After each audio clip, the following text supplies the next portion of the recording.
All right, everybody, today we're going to be pulling apart the compressor for my air ride because it's making some pretty wicked noise. We'll see what's going on inside and see if we can't fix it. Let's just fire it up for a second so you can hear it.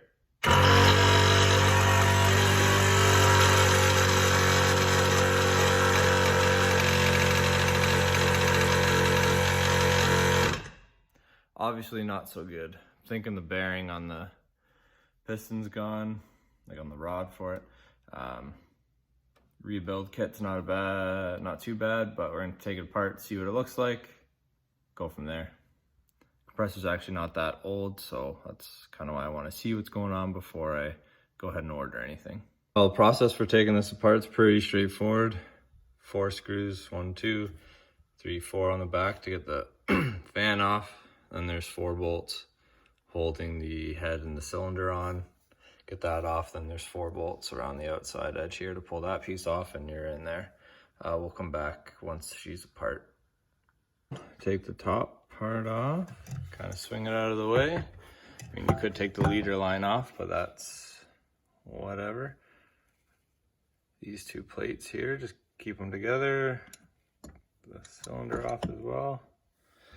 Put it off to the side and see what we got.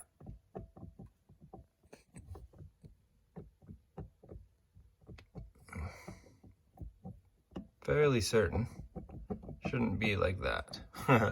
Pretty obvious. Well, let's get this part off and see what we see. Again, just those 4 screws around the outside. I'm taking this apart quite a bit more because the counterweight won't come off. I thought maybe there's a shaft. I don't know what I thought. Thought maybe there's a clip or something in there, or it's part of the shaft, but it's not. So the bearing in the housing there is actually fine. What's loose is the counterweight. Obviously right now it's extra loose because the bolt's out, but even before, when the bolt was in there, when I first took it apart, it was loose. This bolt is actually stripped out. Pulled all the threads out of there, so that's the problem. I'm gonna try and get it off for a little bit longer. If I can't get it off, then I'll just leave it on, tap new threads, and put a new bolt in there to get it to hold sturdy. But I am gonna definitely try and pull it off. And then we'll see if I can get it off. If not, like I said, tap new threads, new bolt, a little bit bigger, and hopefully that'll hold this time. We shall see. Okay, so never taken one of these apart before. You learn something new all the time. The bolt didn't strip out of this. It broke in there. So now this is broken because I forced it off. Shit. Well, we will see if I can order a new counterweight. And then I got to get this bolt out, and then we will go from there. Chase the threads, make sure they're nice and clean because there's Loctite and whatever in there. So I'll just chase the threads, make sure they're nice and clean for the new bolt. And yeah, I don't know that I'm going to be able to get one, but it's just this little like lip that's cracked off. I'm going to risk it. And we'll see what happens. It's been loose for a while, so this flat section's actually worn a bit. And like you can see, it's pretty beat up in there, but unfortunately, not much I can do. I'm going to risk it for now. And if something happens, then I'll deal with it at that point. But until then, we're going to see if this works. Here we are, all back together. I'm just going to double check the on-off pressures. for my pressure switch to verify what pressures it should be shutting on and off at, because it went really high the other day.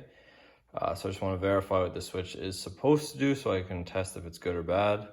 I'm gonna hook up a gauge to my air port there and we'll see what we find. I'll be back in a little bit. All right, so pressure switch, turns out that it turns the compressor on at 140 PSI, shuts it off at 170. So we're gonna fill the tank, turn the pre-fill the tank with my shop compressor, there's no need to fill up the whole thing with the little guy. It's perfect to maintain, a little less wear and tear, necessary or not, I don't know, that's what I'm doing. And then I'll hook up, once the compressor is running, I'll hook up my gauge to the port and we'll see where it turns off, just to make sure that it's not running, because this compressor has a thermocouple. If it gets too hot, it'll shut off. So it's been running a little bit longer lately with that noise. So hopefully we solve two problems, or we know that I need a new pressure switch and we can go from there. Alrighty, hook up the old gauge.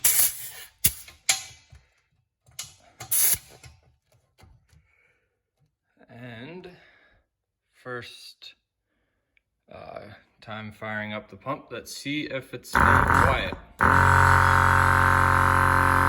That sounds much better if you ask me.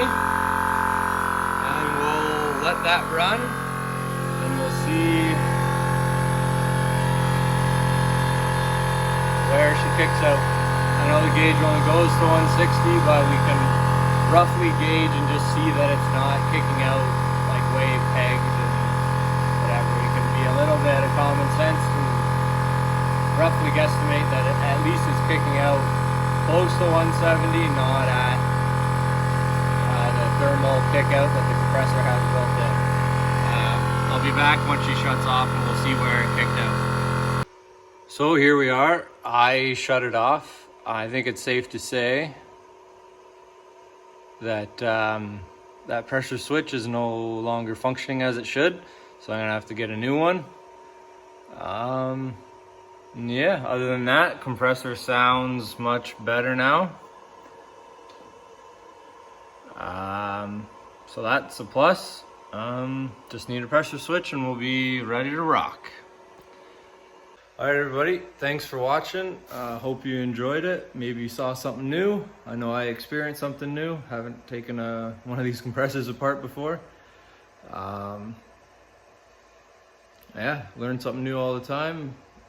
Luckily, we got her fixed. Thanks for watching. Like, share, and comment. And we'll see you on the next one.